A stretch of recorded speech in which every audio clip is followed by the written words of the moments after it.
The sheep stood on the deck, silently trying to attempt to process what they just witnessed. And as usual, Bunny threw up. Baby and Madam collapsed on the floor, sobbing. And Murphy simply headed back inside. The hell are you going? To get a fucking drink, you asshole. Anyone else want one? Murphy walked to a cabinet that held all sorts of liquor bottles. Jack, Captain, Johnny Walker, Blue, Red, and Black, Jameson, and all sorts of digesters goodies. Murphy was followed by MCP, Lovely, Barney, Kitten, Josie, Rainbow, and eventually Junior. 7 glasses were laid out and filled with ice. Murphy, there's only 7 glasses here. Murphy continued his task, pouring each a double shot of Johnny Walker Black. He then tilted the bottle back and glugged from it like it was some sort of children's juice box. That answer your question, Red? The rest grabbed their drinks and sipped it quietly, or at least attempted to. Oh god, how can you drink this? I'm gonna be sick! MCP, we need a plan. There's something out there and we need to find out what it is. 911 has been called. Why do we need to do anything?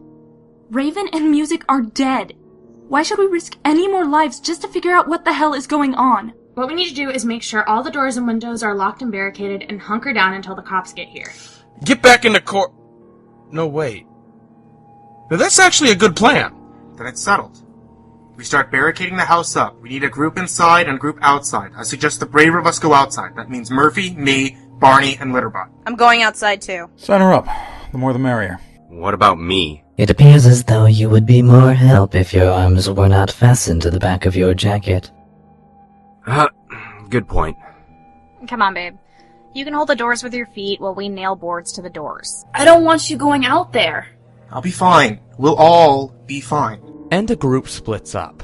MCP, Murphy, Litterbot, and Barnabas, as well as Kitten, all went outside, while Lovely, Junior, Madam, Josie, Baby, and Rainbow and Bunny simply stayed in.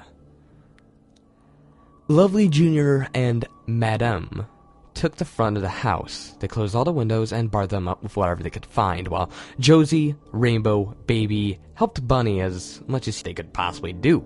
And then they started on the back of the house. The 6 worked furiously to make sure that all the doors except for the front door was barricaded, so that they could let the others back in. We need to work fast as soon as the others get back inside. There's gotta be something around here large enough that we can move easily. We need it to block the door. Hey, what's in these swinging doors here? Washer and dryer. Bingo.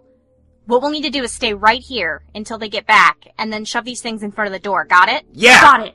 Okay, you 2 wait here for them. I'm gonna check on the others. Outside the house, Murphy led the group as quickly as they could to the barn where Murphy knew his dad stored his excess lumber. Under different circumstances, you'd really love the setup of the barn.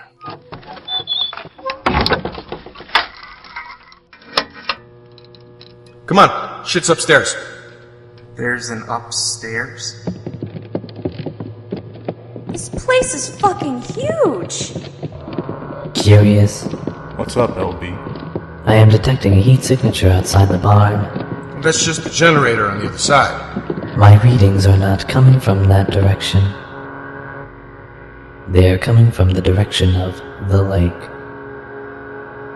And it is closing on our location. Oh god! Shit! The 5 didn't even make a sound after that. They waited to hear anything. Nothing. Okay, let's get this wood out of here and head back to the house. Murphy and MCP crept down the stairs as to not make a sound. The group picked up the wood and headed back for the exit.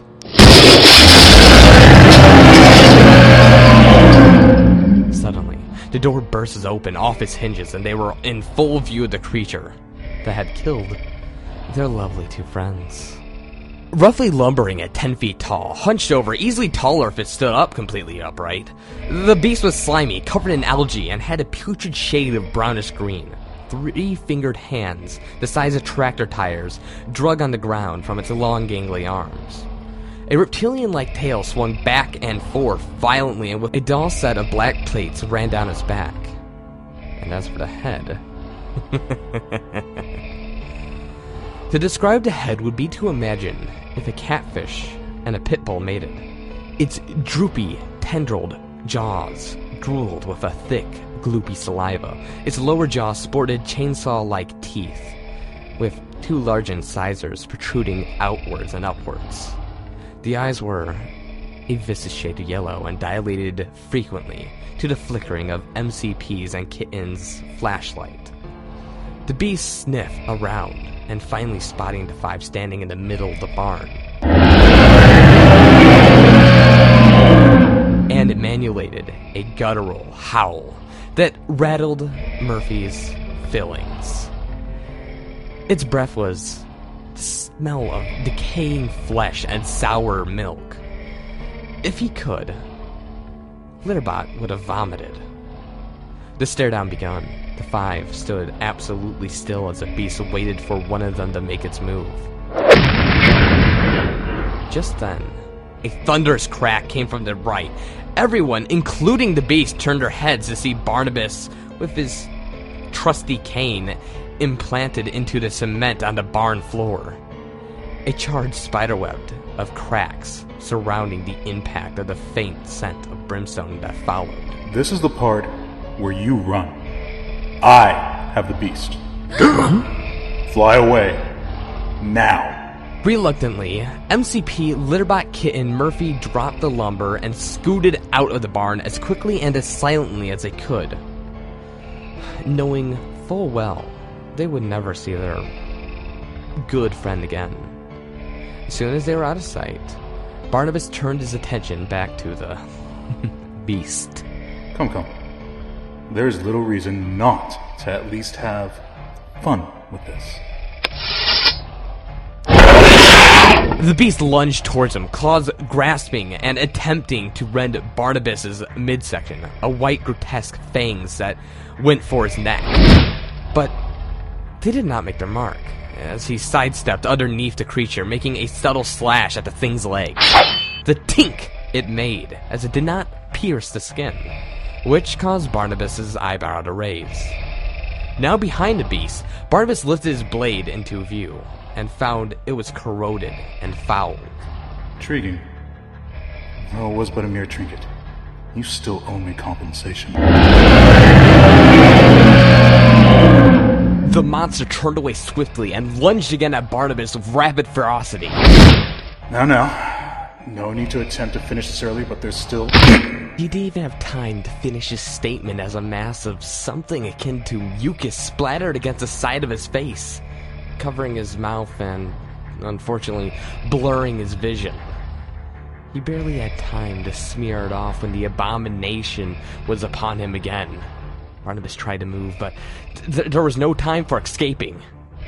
The thing bore down on him with all of his weight, claws piercing at his sides and finding the long, sharp talon between his ribs.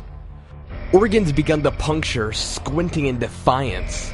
Barnabas glared at this monstrosity and spat. I believe last words are in order. The thing let out a guttural roar in response, opening his mouth to hiss. Looking into the jaws, Barnabas spoke with a calm voice, a Sumerian chant. He was being raised into the gaping maw of the beast. Ni abatu genizu. He was interrupted with a sickening and bone-crushing snap.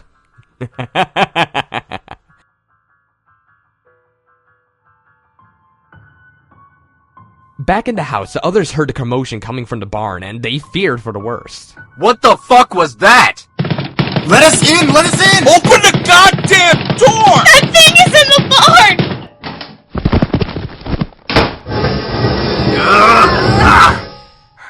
What happened?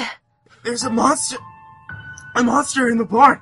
I think he got Barney. Wait, what? I believe the creature we encountered to be the same being that took Raven and music from us. What the hell happened out there? We just ran into my ex! This is not funny, Murphy! Barney's probably gone and you're joking? You deal with this however you want to, and I'll deal with it the way I want to! Wait a minute. You mean Barney? He sacrificed himself so that we could get back to the house. Well, the doors and the windows are all boarded up. We should be safe until the police show up. The police? The police? What the hell are the police gonna do about this? Bunny, get a hold of yourself. No, you shut the hell up! I am really scared, okay? There are 3 dead people, and not just faceless nobodies you see on TV. These were our friends. We knew their names. We knew their... Are you fucking kidding me? Don't you think we're all scared too? I'm terrified. I'm still not over Raven, and you know what? I don't think I'll ever be. But panicking is the last thing we need right now. Josie's right, Bunny. We need to stay as calm as possible. What we need to do is stay as close to the center of the house as possible. That way, the thing can't reach us from the windows. Wait!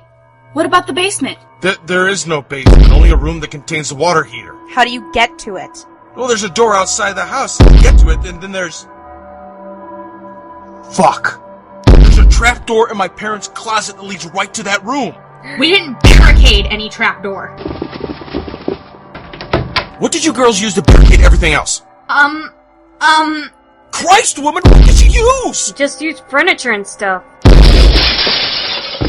Come on, get on this thing with me, Josie. Weigh it down, baby. Get heavy shit. Now! But it was too late. The beast dug his claws into the trapdoor, piercing the wood and stabbing Murphy in the shin. Josie tried to hop up, but both Murphy and Josie were ripped down into the cellar room. Baby shrieked in terror. Somebody help! We heard her yell? What the hell is happening in here? Is assistance needed? The monsters got Murphy and Josie in the cellar down there. Litterbot jumped into action. He jumped above the door and braced both feet on either side. He then rotated his body and stuck his torso through the floor. There, Litterbot saw Murphy nursing his wounded leg and Josie trying to fend off the monster with some cylinder box. Get away from us, you gross fuck! Josie, Murphy, please avert your eyes. A soft whine emanted from Litterbot and gradually grew louder and louder until it held the attention of the beast, long enough for a burst of blinding red light to be pulsed out of Litterbot's eyes, blinding the beast who, of course, roared in pain. Quickly, up the ladder, please. Murphy's hurt, and he's heavy. Shut up! Josie pushed while Litterbot pulled while Murphy got out of the cellar. The beast, as of right now, was coming to. Josie quickly dashed up the stairs into Litterbot's arms, but the beast had regained its sight and lurched for Josie's feet. Ah! It's got me! Help! Help! Litterbot tried to pull back, but the beast was just too strong and managed to pull Josie back down. MCP and Lovely reached for Josie, but the beast had already gotten a hold of her feet, and it was like a child with a rag doll.